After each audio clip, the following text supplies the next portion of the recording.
hari ini dihidupkan kembali perkara-perkara ini, dicuba dihidupkan, sehingga ada tuan-tuan tengok naik atas gunung Jerai, pergi duduk mencari kononnya bekas tapak wali, air mata wali, mana orang Kedah. Minta maaf lah, bukan salah Kedah, salah yang panjat bukit tu.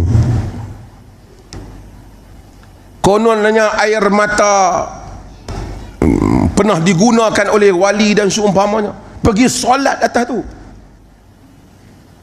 Tuan-tuan tengok hulu, selangkah demi selangkah. Senang saja kalau orang kata jangan buat benda tu, hang Wahabi.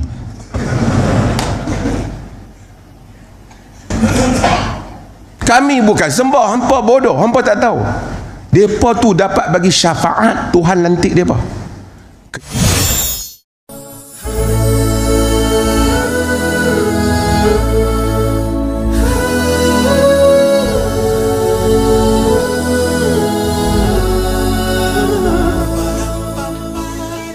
Saya baca sambungan Qardawi kata, orang yang berdoa kepada orang-orang yang telah mati dan beristighasah, yakni meminta pertolongan pada orang yang mati dan meminta sesuatu daripada orang yang mati, apa yang tidak boleh diminta melainkan hanya kepada Allah, mereka memberi alasan di atas perbuatan mereka, seperti mana dakwaan yang dibuat oleh golongan musyrikin jahiliah.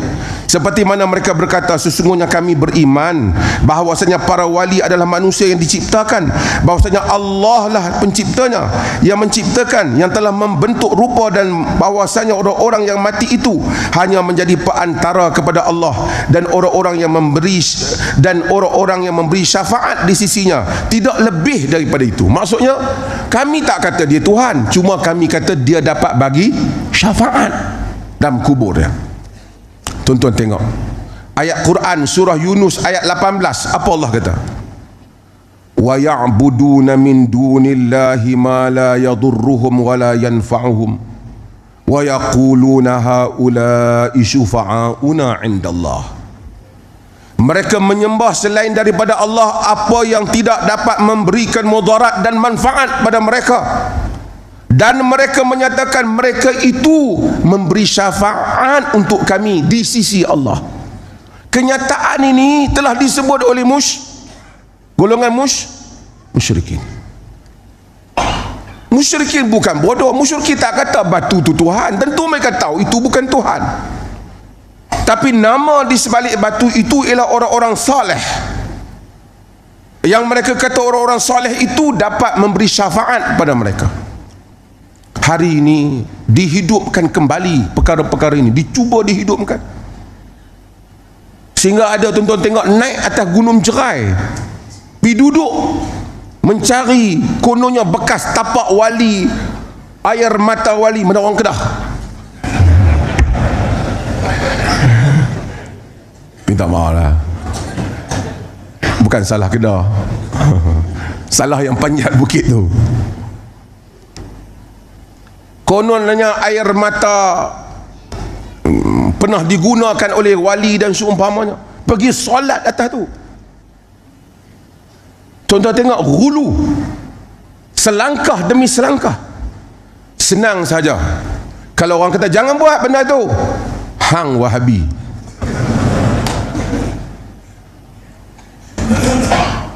Kami bukan sembah, hampa bodoh, hampa tak tahu. Depa tu dapat bagi syafaat, Tuhan lantik depa. Kenyataan ni telah pun dibuat oleh orang-orang yang terdahulu. Wa yaquluna haula'i syufa'auna 'indallah. Mereka menyatakan mereka itu memberi syafaat untuk kami di sisi Allah. Tapi Allah membantah mereka. Lihat dalam surah Yunus ayat 18. Dalam surah Az-Zumar lebih jelas Dr. Qardawi quote ayat-ayat ni, dia kata, ala lillahi ad-dinul khalis. Katakanlah bagi Allah ialah agama yang khalis. Wallazi, khalis yakni bersih daripada syirik. Walladzina ittakhadhu min dunihi awliya ma na'buduhum illa liyuqarribuna ila Allahi zulfa. orang-orang yang mengambil selain daripada Allah sebagai wali-wali, itu perkataan aulia, jamak pada wali, pelindung.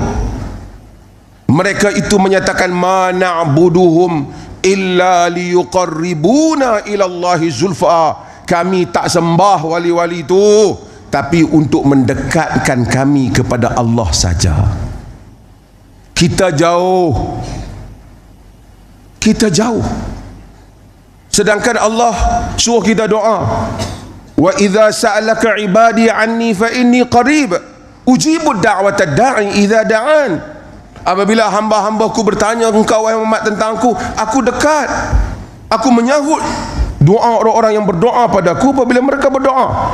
Tapi sekarang konsep yang dibagi tahu pada kita jauh. Siapa yang boleh? Kita kena minta melalui perantaraan syekh, perantaraan habib, perantaraan ulama.